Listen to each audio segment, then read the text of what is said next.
मिली, सूअरों को गंदगी मिली, संवेदनशील लोगों को रिश्तों की खूबसूरत तस्वीर मिली। जिन लोगों ने अपने समय में इस पूरे आयोजन को अव्यवस्था और भ्रष्टाचार का शिकार बनाया था, आज वे महाकुंभ पर इस प्रकार की टिप्पणी करके भारत की भावनाओं के साथ ही खिलवाड़ करने का काम कर रहे हैं। पूरे कुंभ में आपने देखा होगा, जो आप कहते हैं भेदभाव हुआ है, किसके साथ भेदभाव हुआ है? वहां न जाति का भेद है, न क्षेत्र का भेद है, न मत और मजहब का भेद है, किसी भी प्रकार का भेदभाव नहीं किसी के प्रति, न अमीर गरीब का भेद है। सारे लोग एक घाट पर स्नान कर रहे हैं। इससे बड़ी एकात्मता का संदेश और क्या हो सकता है? इससे बड़ी एकता का संदेश और क्या हो सकता है? और यही सच्चा सनातन धर्म भी है। और इसीलिए जब इस संबंध में मैं यहां पर अपनी बात को कह रहा हूं, महोदय, मुझे सोशल मीडिया हैंडल पर एक बात बहुत अच्छी लगी। एक सज्जन ने इस बात को कहा और उसने जो लोग महाकुंभ का विरोध कर रहे थे उनके बारे में उसने बहुत सटीक टिप्पणी की। उन्होंने कहा कि पिछले 1.5 महीने में आप वामपंथियों, समाजवादियों की बाल खगाल लीजिए, महाकुंभ को लेकर के विश्व भ्रमण के अलावा कुछ नहीं दिखेगा। गंदगी, अव्यवस्था, पर्यटकों की परेशानी के अलावा इनकी बजबजाती वाल पर दूसरी कुछ भी नहीं मिलेगा। लेकिन इन सब से इतर धरातल पर इनकी बजबजाती विचारधारा का कोई असर नहीं है। हज के दौरान अव्यवस्था से होने वाली सैकड़ों मौतों पर चुप्पी साध जाने वाले भारत के वामपंथी सेकुलर स्कॉलर महाकुंभ की भव्यता पर उल्टी करते नजर आए हैं। हर बार इनकी कोशिश महाकुंभ को बदनाम करने और फेल करने की रही, लेकिन ऐसे तमाम लोगों की मंशा को दरकिनार करते हुए करोड़ों लोगों ने आस्था की डुबकी लगा करके इनके जले पर नमक छिड़कने का ही काम किया। उन्होंने आगे लिखा है कि महाकुंभ के दौरान दुखद हादसा हुआ, इसके बाद भी आस्था और विश्वास तमाम परेशानियों पर भारी पड़ी।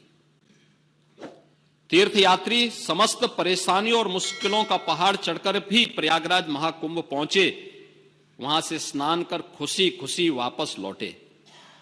रिश्तों के जटिल समीकरण का परिभाषा गढ़ता महाकुंभ अब समारोह की ओर है, लेकिन यहां से निकला संदेश हर सनातन के मन में अमिट छाप छोड़ गया है, जो वर्षों तक लोगों की बदकही और कहानियों में जीवंत रहेगा।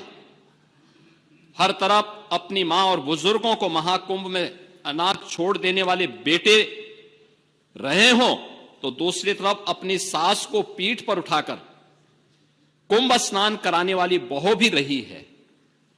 लेकिन सनातन विरोधियों को नजर केवल गंदगी पर पड़ी। मैं अध्यक्ष महोदय वह चित्र लेके आया हूं। ये देखिए, एक बहू है, अपने सास को पीठ पर लाद करके जा रही है महाकुंभ स्नान करने के लिए।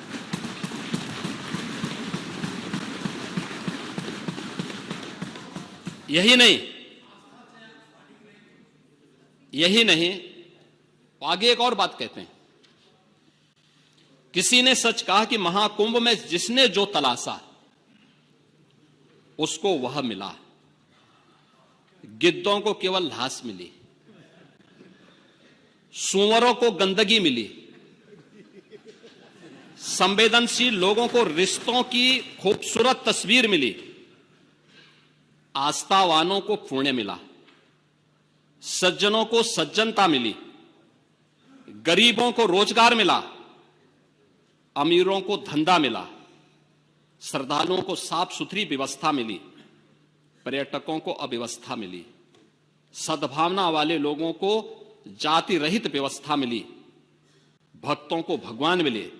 मतलब सबने अपने स्वभाव और चरित्र के अनुसार चीजों को देखा है। एक ही घाट पर सभी जातीय वर्ग के तीर्थयात्री स्नानार्थी बिना किसी भेदभाव के नहाते रहे। सनातन की सुंदरता आखिर समाजवादी और वामपंथियों को कैसे नजर आएगी, लेकिन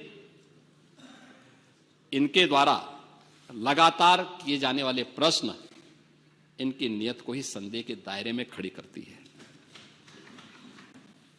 महोदय, ये टिप्पणी अचानक नहीं है। ये टिप्पणी भारत की टिप्पणी है, भारत की भावनाओं की टिप्पणी है।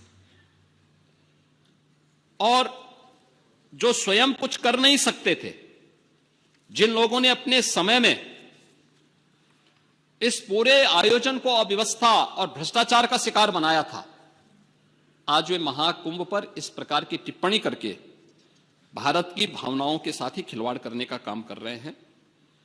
और मैं तो केवल इस बारे में एक बात कहना चाहूंगा कि महाकुंभ ने पूरी दुनिया को भारत की सनातन एकता का संदेश देकर के एक भारत श्रेष्ठ भारत के प्रधानमंत्री मोदी जी के विजन को ही चरितार्थ करके दिखा दिया है कि विश्वास है तो पूरा भारत अपना सहयोग देने के लिए उतनी ही तत्परता के साथ खड़ा है जो महाकुंभ में दर्शन होता हुआ दिखाई दे रहा है।